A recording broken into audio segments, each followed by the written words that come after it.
they did is they had all of their customer base submit crazy stories that happened to them in the woods, and it was making me think of some wild things that have happened to me. But one of the stories that was on the podcast was this dude shot a buck of a lifetime at in November at last light. And he goes out to his truck to get his sled and walks back in. He's coming in with a flashlight. And he's scanning, walking through the flashlight. And we all know how freaking scary that is. He's scanning around, and he takes the flashlight, and he crosses this tree. And someone had taken a demonic mask and put it in a hollow in the tree. And he passed over it, and he said, dude, I literally was going into fight mode. I was trying to fight this demon. It's funny you said in front of me. Somebody did that at my property. To mess with you? Not or? to mess with me, but our family property, we got a couple, probably 5-6 years ago. And one of the first deer hunts I ever had, I was walking through the woods. It was early in the morning. I had my red headlamp on. I'm looking down, and there's a Michael Myers helmet. Oh my just sitting on the ground. Dude, I just got chills thinking about it. Do y'all ever get, when you hear a story and your eyes water a little bit because you are freaked out a little bit? Yeah. I've never had anything like that, but I went hunting in the Daniel Boone Bear Sanctuary. Mm-hmm. And I don't know if this guy was running dogs at night, middle of the night, probably 1 a.m. We were camped off on this little camping site off of a main gravel road. It was one of those gravel roads that you can basically just bypass from one main road to the other and cut over the mountain pass. And me and my buddy Curtis were just dead asleep. And all of a sudden we hear this truck coming and we see headlights. I'm in the same tent I take out west, so it's pretty thin. And I see headlights and I hear a bunch of dogs, and it had to have been like a Toyota Tacoma 4-banger, just straight glass packed, loud as crap. And he pulls up, and you can kind of tell he's near our campsite, and we're just off the road, maybe 20 yards. And he stops. And both of us were carrying pistols because we're bear hunting. And dude, I sat up, and I've got my pistol, and I am scared to death because I'm in the middle of nowhere. Mm-hmm. It's me and Curtis, but we don't know who's in that car, what's in that car, what he's packing. And dude, I started just shivering, and Curtis is still dead asleep. I hear him yelling at dogs. I hear the door shut, and I'm like, we're about to get in a gunfight in the middle of the North Carolina mountains. And then I nudge Curtis because he's still asleep, and he opens up his eyes, and he's got the mummy. It was I don't know what brand sleeping bag was, but it was that mummy cover going up over his head. And he opens up his eyes, and he's like, what? And then he sees the reflection of the brake lights on the side of the tent. He grabs his pistol and sits up, and he goes into tactical Curtis mode with the sleeping bag still up around his head. Dude, that's the scariest I've ever been in the woods. I was like, because we're in a tent, and it's not like you can easily unzip and get out. It's one of those super lightweight. I don't know if you've ever seen them. They're on kind of paracord, and you zip, move it up. Dude, I was terrified.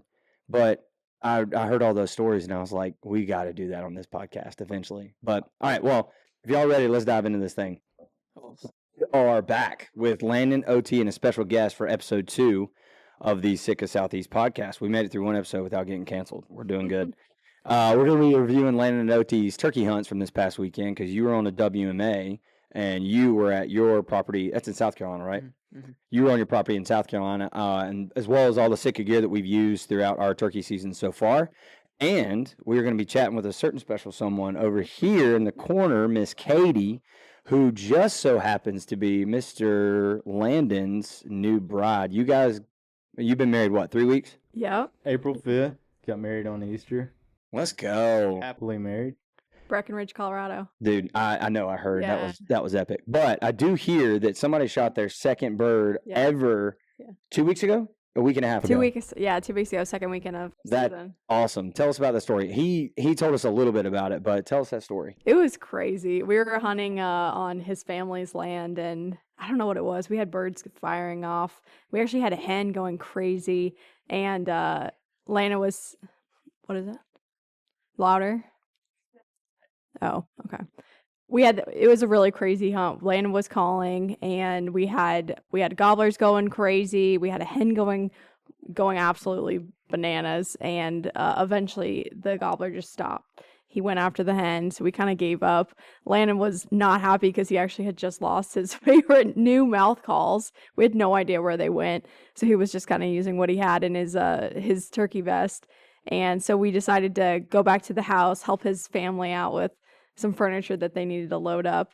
And we were like, you know what, let's just go back and like see if we can find these calls. So we drove his truck down there. It's a kind of a cool property. It's right next to a big tree farm. And lo and behold, the turkey had come back to exactly where we were.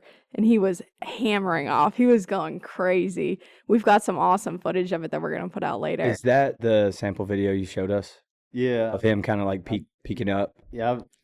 Got my set off every 12 seconds. Yeah.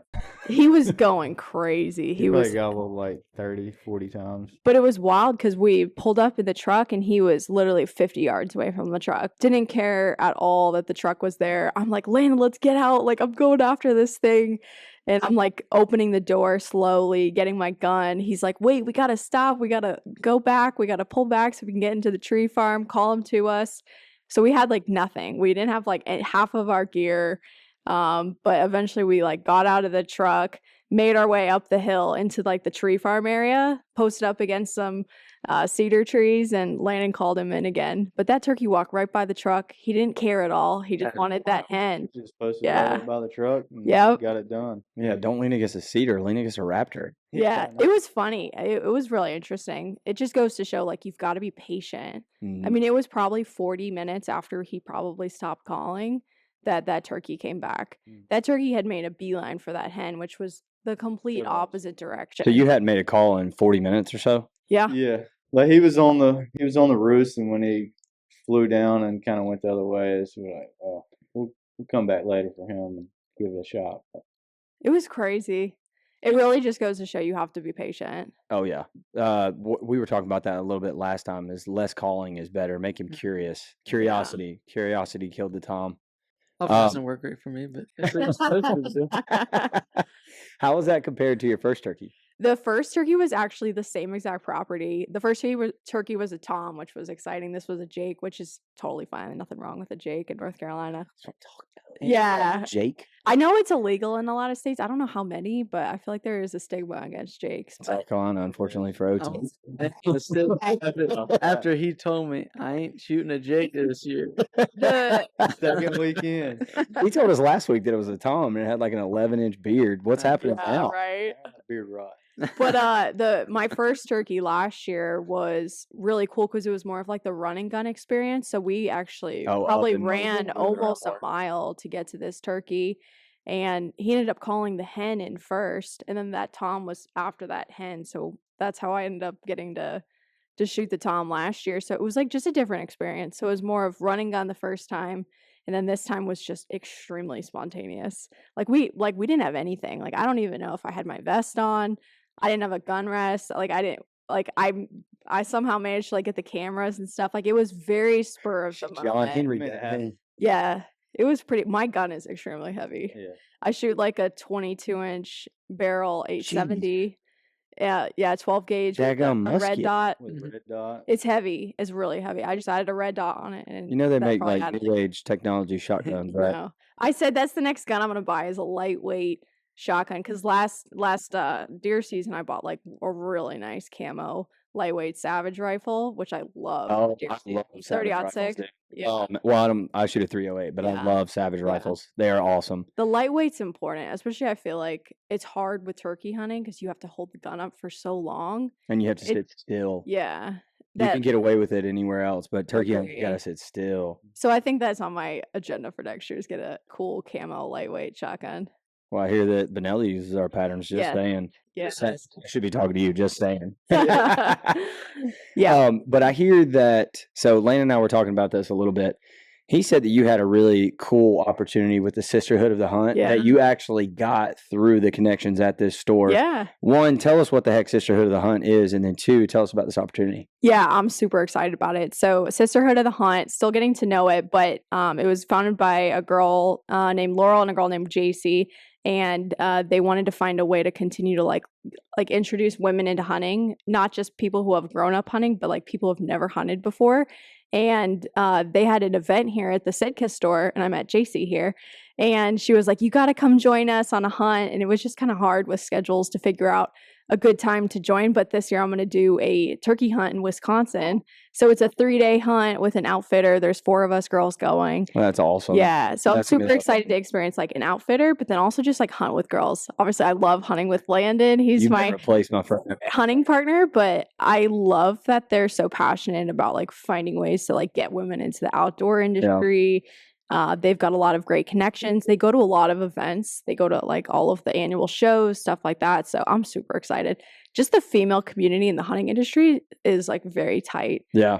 So I've made friends online through social media and stuff. So I'm super excited. I love turkey hunting. So this will be perfect. Yeah, we were talking about that a little bit last time. It's the vocal. Yeah. I mean, deer hunting is always going to be one of my favorite things to do, but that vocal aspect of hearing him move in, Yeah. or he's hung up and you start like strategizing, how do I get over there and get to Yeah. him? That's awesome. So being in Wisconsin, when's their turkey season? It's on, I think the weekend we go, which is May 21st, like right before Memorial Day, I think that's their last weekend. I think they're open now, but they have like a really interesting like So you're going soon? permit system. Yeah. And Oh, dang. You made Yeah. this sound like it was next year. no, it's in May. Yeah. That's right awesome. before Memorial Day. It's still But- going to be cold as crap. Buckle up. Yes. I know. I'm going to look at weather. See Talk what. to him about cold weather I gear. was like, I'm gonna have to layer with like Fanatic and stuff. I think the Fanatic hoodie with my I'm sure my Equinox guard now, which I'm now extremely loyal to after getting some ticks. Oh, hold on. We'll talk about that in a minute. But I do want to hear what you have to say about cold weather gear here in a little bit, because obviously in North Carolina we're thinking hot, like we're transitioning to hot weather gear. But if we have any female hunters listening, how do they get involved in Sisterhood of the Hunt? Sisterhood of the Hunt has social media profiles on like every platform. They're constantly posting any type of trip they go on. They're posting about that, tagging the girls. Honestly, just the community in general is so like kind and inclusive. Like you'll start following one of the girls, they'll follow you back, they'll message you, they'll build you up when you shoot your bird. Like it's just a really cool community to be a part of. They've got a website with a lot of information on there too, but they post their hunts and like talk about it on their Instagram, TikToks, all of that. That's great. So just reach out through social media or the website. Yeah, they're extremely responsive and super involved. Yeah. Excellent. So, ladies, if you're hearing that, reach out through the Sisterhood of the Hunt website, social media platforms. But let's shift over to Mr. Ot's flap or flop. It sounds like it was a little bit of a flop. What happened this weekend, dude? Same old. No bird down. Wrong place, wrong time. Are you trying the same thing you've been doing? That's the definition of I tried it insanity. differently. Well, I've heard this one bird gobbling on the other side of our property, on the other side of the road, so it's kind of hard to get to it whenever you're on this certain side of the property. And I kept thinking I was hearing him gobble in these pine trees we got. He wasn't gobbling the morning I went hunting in those trees, so then I had to resituate to the birds all the way on the other side of the property and go over there. And by the time I went over there, they're already henned up, and they were gobbling. There's no like waiting around after that. Oh, I deer hunted them. I mean, Oh, you did? oh yeah, I sat there for 4 or 5 hours, but they didn't come in. I did what I could. Well, it sounds like I had a little bit of a flop situation there. It sounds like we had a little bit of a flop situation. Oh yeah, there. yeah. Well, let's hear about your WMA. You tried to make that. Oh no, you said, what was the statistic about the tags or the harvested turkeys there? So, like on the North Carolina harvest report, it shows how many birds have been taken off each wildlife management area. And in the last 3 years, there hadn't been any. So I thought Now you see why. it'd be a good idea to go up here, maybe because it's super steep. Yeah. And I was like, there might be a reason why people are not harvesting birds. They just might not want to get on this property because it's straight up a mountain. But, Yeah. Were you making a lot of noise because it was so steep? I There don't. was some trails up in the woods that I would find, but yeah, it was kind of noisy. But it was windy, so that kind of helped. I find it super hard to be quiet when It was. it's a freaking climb. Yeah, I mean, going in there blind in the dark would have been really tough. So I kind of waited, and then when I got to the top of the ridge, I mean, it took like an hour to get like 3 miles in. Yeah. But I mean, that's pretty deep, dude. You showed me that your tracker. You put some miles in, son. We're gonna start calling you Landon Haynes. I told her, I was like, I did what I wanted to. I had it drawn out after using Onyx where I wanted to go.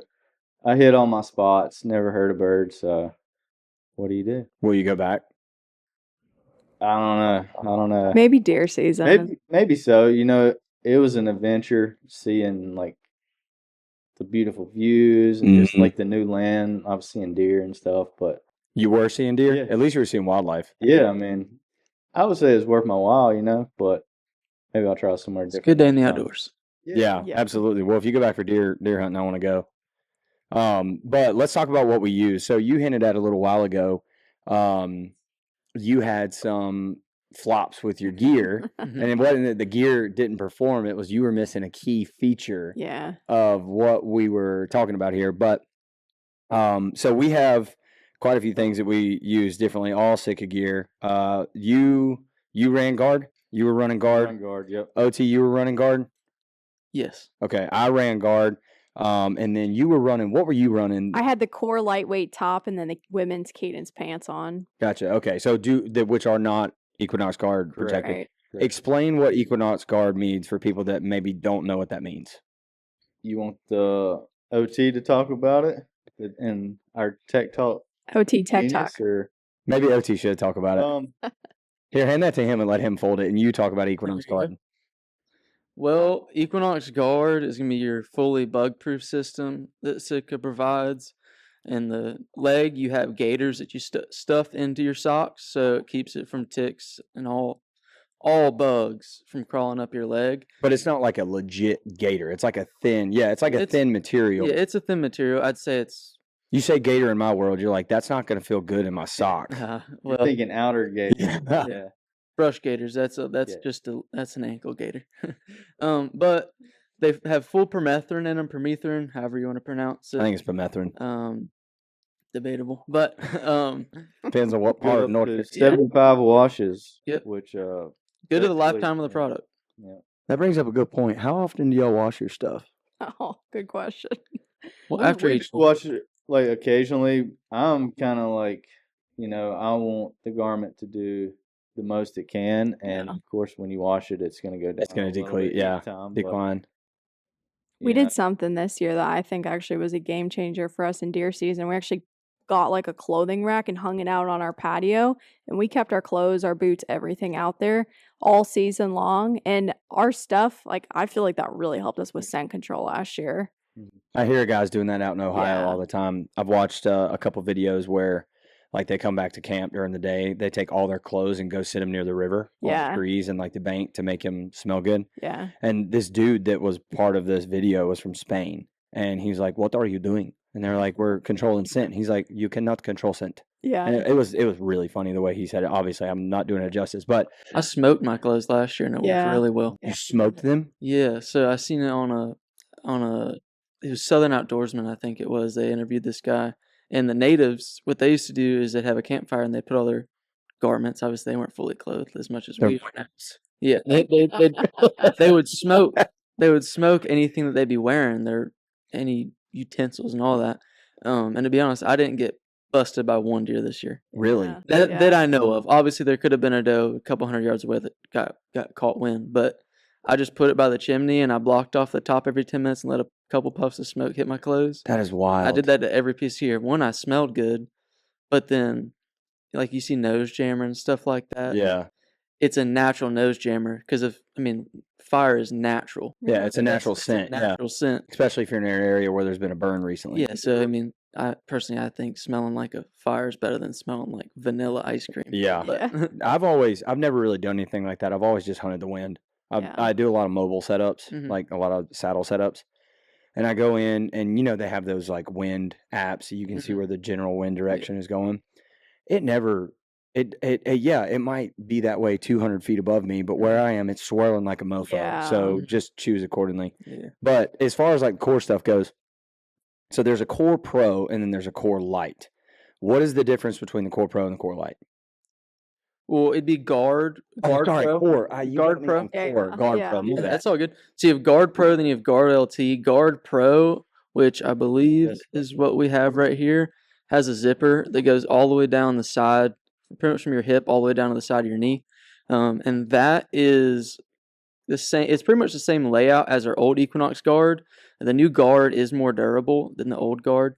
And then the Guard LT does not have that zipper.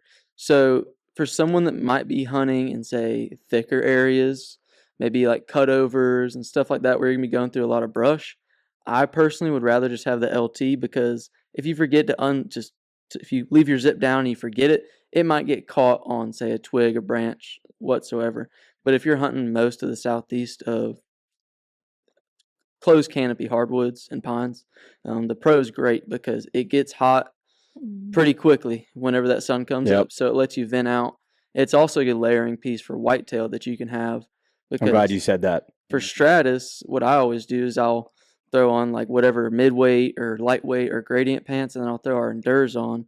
But these could be something you have for turkey and for whitetail, where if you're walking in and you have your stratus zip down or fanatic, you can also have the Guard Pro zip down, so you're airing out and you're not getting sweaty and then getting cold from that sweat in the stand. Yeah, I wanted to compare that to early season deer as well, because ticks and mosquitoes are still out. Yeah. I hunt in a lot of swamp bottoms back home, and man, like you feel like you're in Alaska because all the mosquitoes are buzzing around you. It's like a thermocell doesn't even cut it. And a good thing about the Pro is that the zippers are mesh back, so even if they're open up and vented out, you still have the full bug proofing. Yeah, it's still protected. Yep. Now, is that like this is a stupid question? Is that mesh even coated in permethrin? Yep, the entire pant, Sweet. 100%. Yeah. Sweet. So, what scenarios would?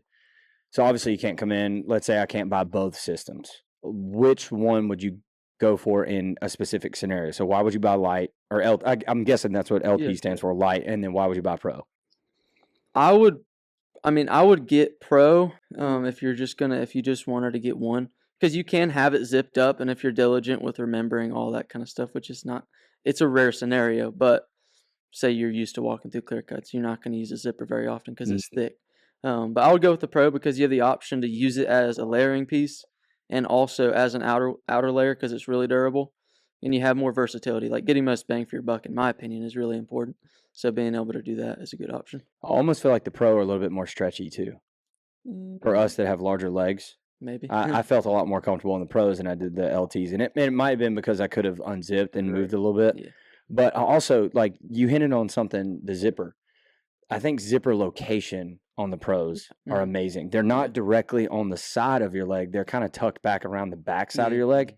Anytime I've worn pants that have zippers, and I've hiked through deadfall or I've hiked through other areas, just high brush, I've gotten that caught and it's torn the entire side. I was 3 miles away from the truck and it tore the entire side of my pant out. Yeah. But I feel like with the zipper being slightly back, it definitely kind of protects it a little bit more. Definitely protects it more than That's if it one being thing right that side. separates Sitka, in my opinion. They do so much R&D testing that they get the little things like that right. Yeah, that's a big deal. It makes a huge difference. Even down to the daggone button. Yeah. Like that is one of the most comfortable. And you know how it is. You're sitting in an awkward position. Your legs are up, holding your Miss Catie, holding your shotgun up, waiting for that shot, and like that button is just digging in your belly.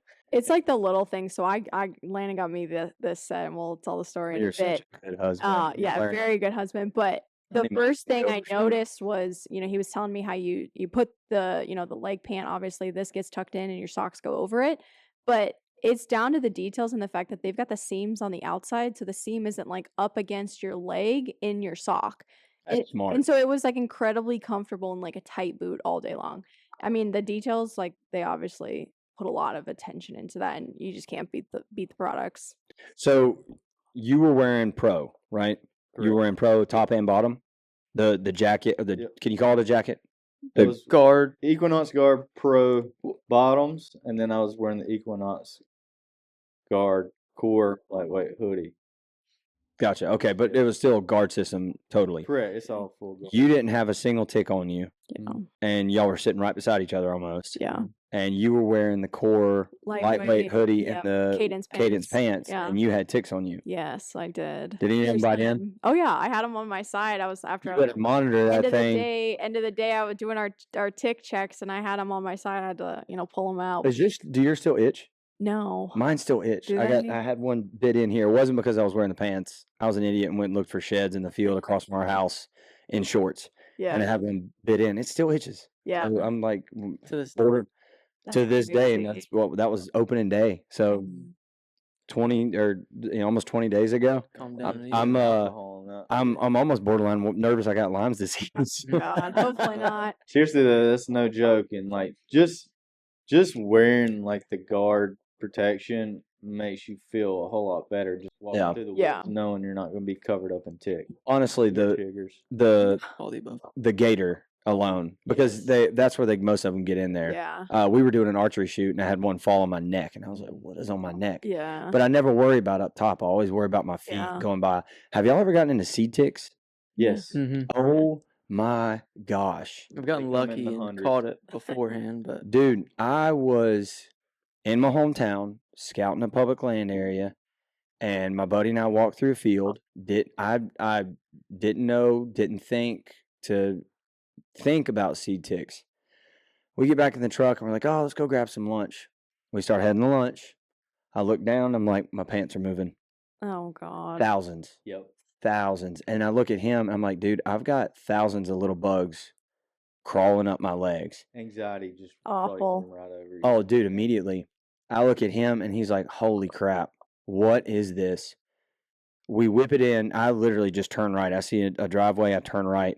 I used to work at City Hall. I used to be an intern at my hometown in the engineering department. We pull in City Hall and get naked in the parking lot. And I've got my pocket knife scraping my legs, my pants, freaking out. And I look up and I'm like, oh my dear Lord. I look up and my aunt's engineering truck is 3 parking spots in front of me. I was like, oh dear Lord. And the police department's in there too. And we're butt naked almost in the middle of this parking lot. You gotta do what you gotta do. But digressing. Speaking of boots, you ran the vent light boots, right? I have for 2 years, 2 seasons now. Well, tell us about that. Lightweight, comfortable. Last year we did more public land, so I hiked a lot more. I mean, one morning it was 6 miles in one day, wearing the vent lights, which in any knee-high boot I would not have No. even dared to do that. They fit a lot like a lace-up, but you get the versatility of the knee-high boot. Where at my place, you might be hunting upland pines or you might be hunting in a swamp bottom. So it's all, you can attack everything that comes in front of you if you have a knee-high boot, in my personal opinion.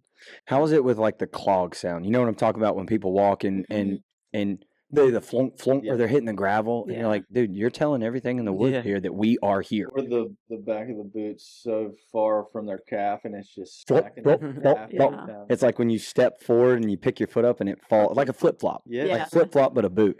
I had a buddy, I'll just say his name, Curtis, the same guy that was in that tent with me. When we went to bed one night, I almost threw his boots in the woods so he wouldn't wear them back. I don't care if he went out in tennis shoes. It's like those lazy folks that don't tie their shoes, and every time they take a step, the heels dragging the ground. How is the fit on the vent light boot prevent that? So it fits, when you first have them, they fit a little bit tighter than a normal boot. But that's on the foot or the calf? On the foot. Good. And all around. So it's a Gore-Tex. It's not a rubber. So whenever you have a rubber boot, your foot will slide in, the rubber will expand, and then it'll snap back in. With the Gore-Tex vent lights, for me, they fit a little bit tighter at the beginning, and they fit to my foot the more I wore them. So wearing them a good bit before season I highly recommend. Out of the box, they're just as comfortable, except... So you got to break them in like you would. I would recommend breaking them in personally. Some people, they fit perfect right out of the box, but it depends on how your foot's shaped and I don't think there's anything better feeling than a good broken boot. Mm-hmm. I mean, it's better than any footwear I have, but it takes a while, and they're uncomfortable when you first get them. Honestly, I would say it probably took about 2 days of me wearing them to where it's like they're not making any. They don't make noise like you are talking about of walking around. And did he wear them in the store to break them in? That would be a sight. That would be shorts and those boots. That would be legit. Get you to do that tomorrow. No, I don't know about that. He's the podcast mascot. Oh, that's awesome. So when you guys were calling, all three, do you do any calling? Oh no, I leave it to the master. He's so good at it. I don't want it. Out there. Fluffing him up. Let's see that fan sped out, boy. In all honesty, we're constantly calling at our house. It's constant calls during season. Are you practicing? I am practicing. He got me a custom Primos box call in like memory of my first turkey last year. It's like hand engraved and everything from Primos. Yeah. Was that before or after you asked her to marry you? before. Yeah, he got Oh, a picture. you Of it up. Pearson name It on would have Yes. been so great. Yeah. You screwed up so royally. It would have been so great if you would have proposed with the box call, Yeah, that would. and then the ring was in there. Come Very, on. very on When brand. you're ready to propose, come see me. Yeah. Will you marry me? But that's probably my favorite call. I actually have a latex allergy, so I can't find a mouth call that is latex free. That'd be a good A lot of invention. times they'll say Yep. like different material names, but when you like look into it, they're made of latex. So for She's me, one of those gals. for me, I've been trying to figure out like what would be like a good successful way to do like the close calling once they're in close. So I actually have a push button call that would probably be Does it the happen? easiest. No, Okay, because that's illegal. run a push That's button my call thought. in my lap. My thought is like I could run the push button call in my lap and have my gun in my right hand. Or but, you like, know I what's really can't have a easy? mouth call. Yeah, something No like hands that. involved, Yeah. baby. They make Yeah. have you seen like the real calls? It's a brand. They make these turkey calls, elk calls, all the above. And it's basically it's 2 pieces of wood and they set the latex in there. So it's Yeah. like your mouth, Yeah. but it's not like you're having it in your mouth. Yeah. I don't know got how you. bad your Yeah. allergy Yeah. is, but Yeah. you're not touching the latex. Yeah. And you just breathe into it. They have a That would couple that you can yeah. put on the end of a bugle tube, Mhm. and it has the latex further set in, so you're just biting plastic. Mhm. It's kind of like a bite and blow, but it's so that you don't have a latex They allergy. sound pretty good too. Something But like you- that might work then for me. It'd be I don't know if you can blow a bugle tube for a turkey call, but hey, No. I'm here to find Okay. out. Make sure I'm in the woods when you I do know it. what though. he's talking about. I The- think the it makes turkey. sense. Can you Yeah. Yeah. Being set up next to a tree and hearing. Some turkeys, if it's his day, he might hammer off. I mean, they answer to owl calls, they answer to raven calls. I mean, they might answer that. I'm gonna try. I've I'm shut going my back- door before and heard one hammer off. I was Yeah. hammering the fence, the dove field in. Yeah. I was doing T-post, and I'm not kidding you. It was probably March 30th, Yeah, and every single time I hammered the T-post Oh. hammer in, he hammered off. we had the same thing happen at the gym. It was, I think it was 2 years ago. We had a really warm winter, Mhm. and it was early. It was like early March, and I went out and I was taking I think it was a dustpan or something outside the back of the gym, and I was clacking them together, and that boy was just firing off on the hillside behind us. I Awesome. was like, one, it's too early, and two, you better be lucky we're in the city limits. Yeah. But you two run the calls from the store, right? Yeah, me and OT, he's got a little bit more than I do. He's got some of the Bo Brooks signature calls. I just have the David Holleran mount calls that we have here in the store. It's a 3-pack. Some of the best sounding calls, best quality calls. Okay. Devil. Yeah, I love the She Devil. I was gonna ask which one's your favorite. That's the one I lost that Yeah. got her a bird. So, So what makes the she devil so special? It's just a batwing cut, but you just get nice clean yelps out of it. Mm-hmm. It's He- my. I think the reason it makes it so much better is I think the latex is a little tighter, so when you use it and you use it a lot, it's not wearing out. They as don't quick. wear out and get real Yeah. raspy. See, I kind of like a raspy call though. It Yeah. makes it easier for me to gobble.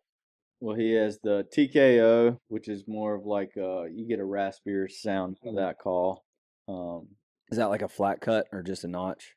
It's more of like a kind of like a batwing cut with like a Another wing. yeah combo Flange. cut. It's Yeah, I think definitely combo. yeah. But great calls. We use them quite a bit. So Good deal. Well, we've talked a lot about gear. We're at the end of turkey season right now, but all of this gear, Mike and I were talking about this earlier, can be used early season whitetail deer. What scenario would you guys use this in early season? I'm thinking for me personally, like September. If I'm going to go sit out, September is usually elk for me, but if I'm sitting in a tree stand in September, I've got this home. Yep. you could like I was wearing this last year in November when I shot my big buck on Yeah. this 19th November 19th. November 19th. I mean, we had a super warm front come in, and I was like, I had my guard all the way down, chest hair out. Oh, yes. It was You know, warm. Can't tell the Yeah. difference between the beard and the chest hair. That's what I'm talking about. Just let it fly. super hot, but like I'll wear it from like 60 and up, Yeah. then And are you wearing the pro or are you wearing the light? yeah, wearing the pro, and then like then I'll start getting into like Stratus or like Okay. going on an ambient. Like I have my ambient with me. That jacket. Correct. That's Yep. the 75 or is that the 100? Correct. That's the 75. Yep. Perfect for like if you're, you know, it was 75 degrees, but then it cooled down a lot right there at night. So I ripped this off real quick, threw this on. They make it in cover. I just like having it in solid. Then I just threw this right on the top of it and was perfect for it. Got down to like 55, 60 there at the end of the day. Hmm. But yeah, 70, 65-degree weather, it's absolutely perfect. So would you say you would use this? I'm looking at OT when I talk about this. Would you say that you would use this beyond like September, October timeframe? Would you layer with it or what? Yeah, it's like I was saying earlier with the Guard Pro pants, definitely a good layering option for walking in and being How able would to you layer breathe. that then? So say it's late season, I'll go with like how I like to do my Stratus. Say 40 degrees, let's say 30 degrees. Which is pretty cold. If Which you're is sitting still, pretty cold. pretty cold sitting still. I'll put on heavyweight socks, and my top and bottom I always start with core lightweight long sleeve, core lightweight bottoms, and then for Lightweight as in sorry to interrupt. That's like 100, right? That's the core 100, or is that No, the two? that's when you get the merino line. So Okay, got it. merinos, I'm sorry, I was thinking merino. yeah. I mean, you can do merino. I personally like synthetic because it wicks away sweat quicker. Mhm. I've always had the problem of sweat making me cold, not just Same. being cold. Same.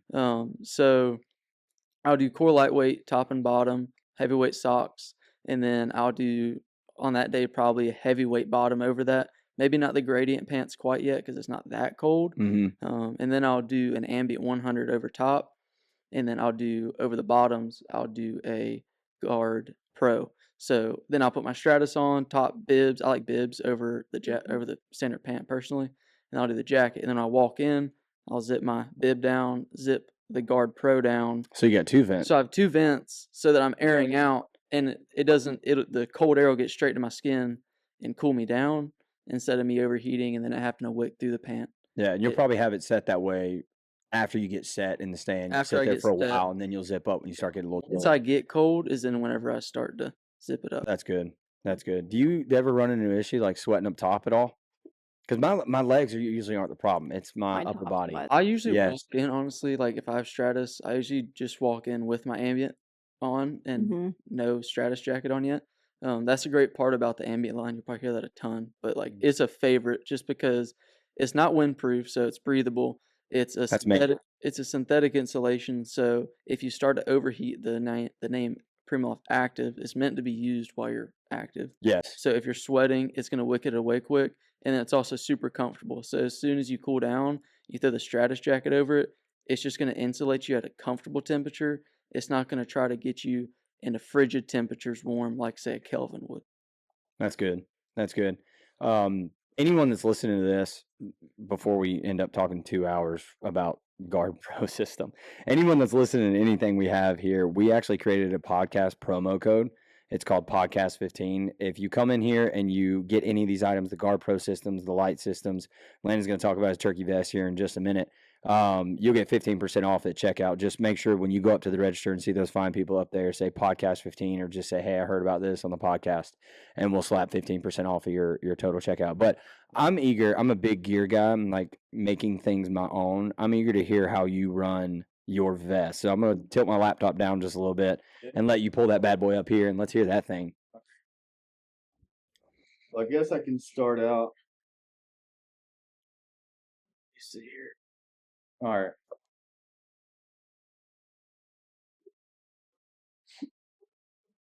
So I'll start out with like the front pockets. You got 3 compartments here on the side. One of my favorite things about the vest is everything it's in close, it's tight. Put my box on here, but it's actually got like a little insert in the inside here that keeps your box call from making like a bunch of noise when you're So it holds it tight. Yeah, it's super tight in. You don't have to have a rubber band on it. Yep. And it's got magnetic clips here, and just folds right over. So you got a spot for your box call. I keep a couple calls here, locator calls on the far right. Same thing, magnetic. You got a spot here for 2 strikers. One of the, like I said, they do a bunch of R&D. One of my favorite things, so you're out there calling, you don't want to slip it back in. You just slip it right in this little slot here. Oh, that's thoughtful. Yep, and it's ready to go. So another thing,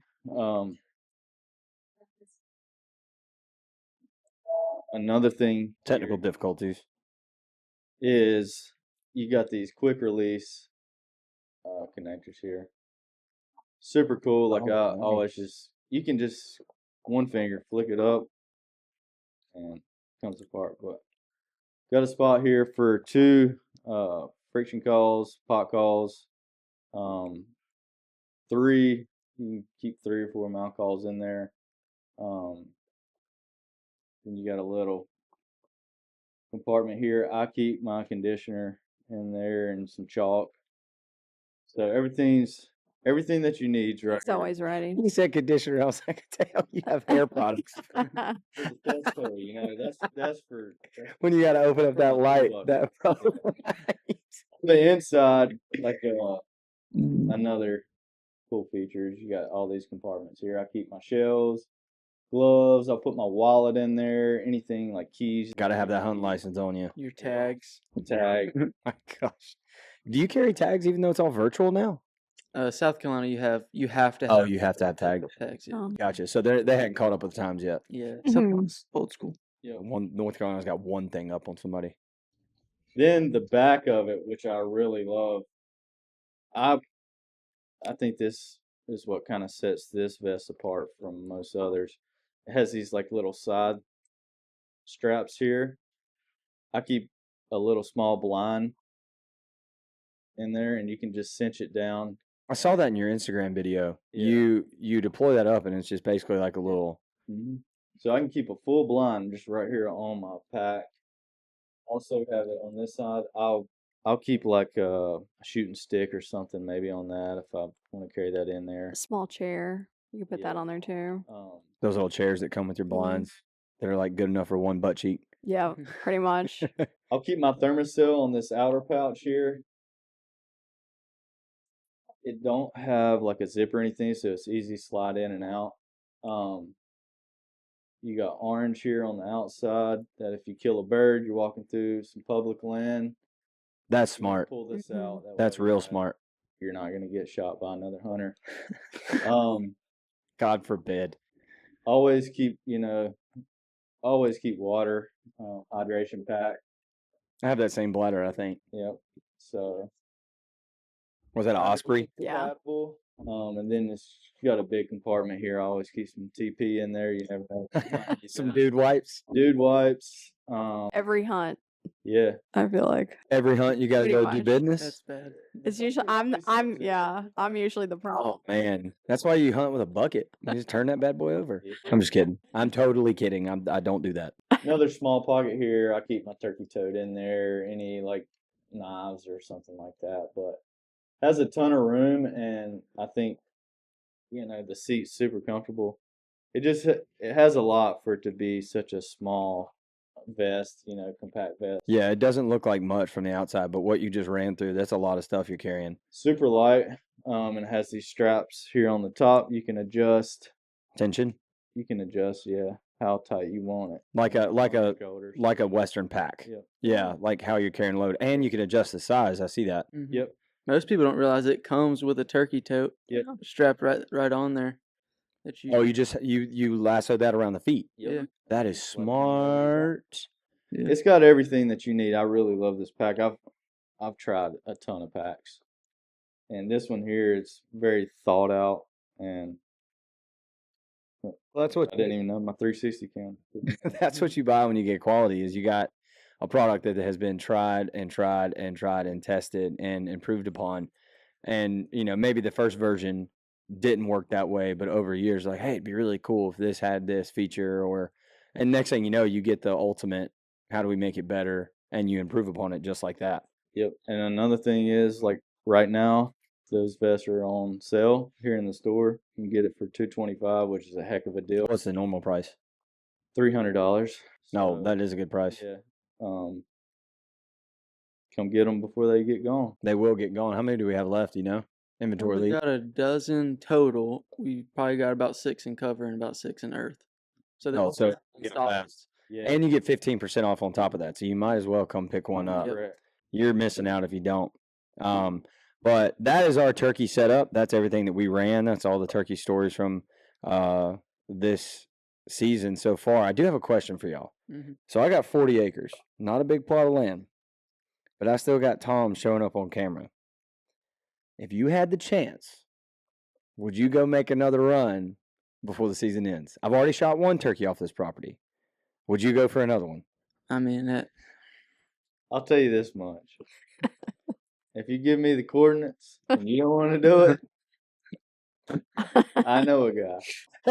He absolutely sitting across OT, from me. OT, are you free next week? absolutely.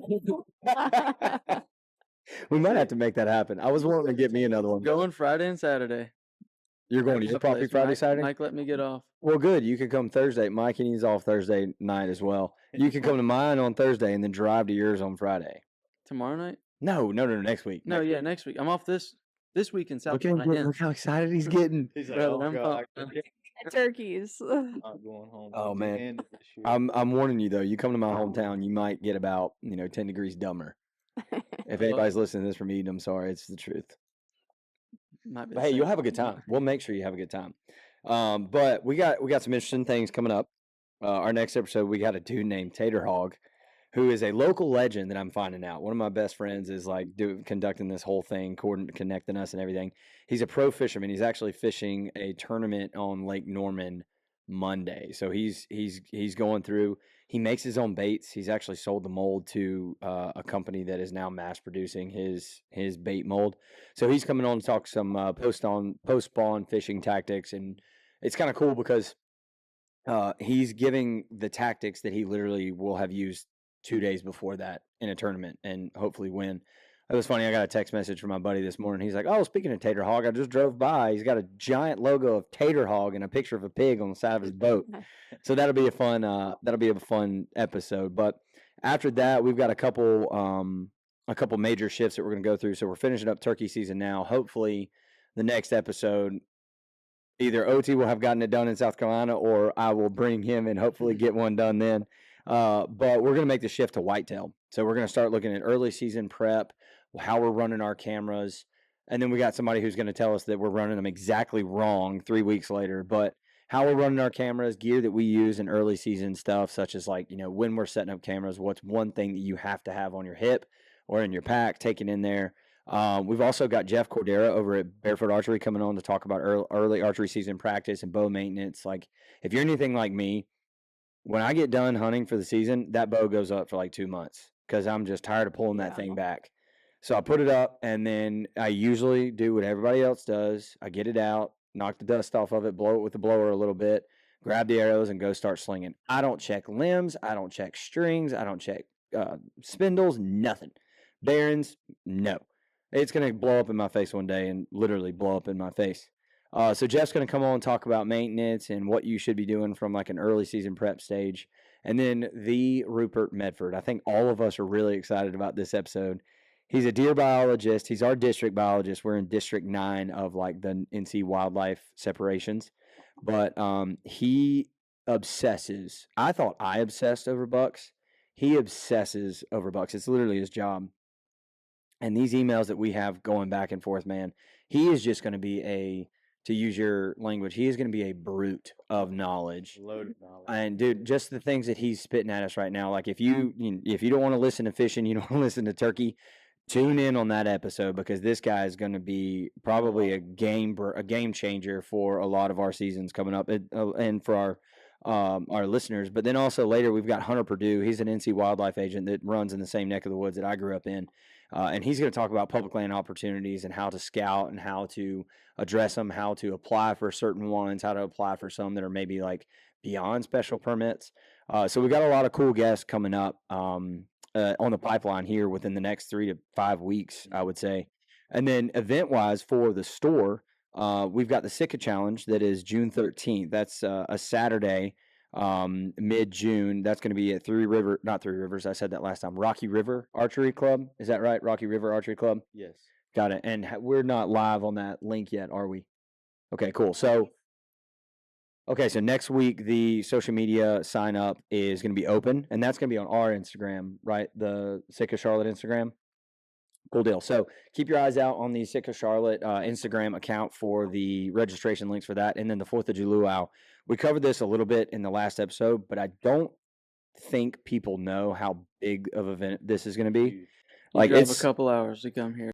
Yeah, it's going to be so big that like it's worth staying in a hotel overnight to get Sitka gear at that much of a discount. You'll never get a better deal than what you'll get at the 4th of July. 4th of July. Say it again. How do you say it? 4th of July. I don't know if that's the official term. 4th of July. It's the 4th of July sales. It's a garage sales event here, but Mike keeps calling it the 4th of July, even though I'm pretty sure we can't use that term, but we're going to rock and roll with it. But we're going to be filming a live show July 3rd, that Friday, here at the kickoff of the July 4th event. So if you want to come talk to any of the guys here, we're all going to be here. Me, Landon, OT, and Mike will be stealing the show there. So if you want to come chat with us, it'd be a great time to do that. But unless y'all got anything else to talk about, that's it for episode 2. Who will shoot the next turkey is the real question. It better be me.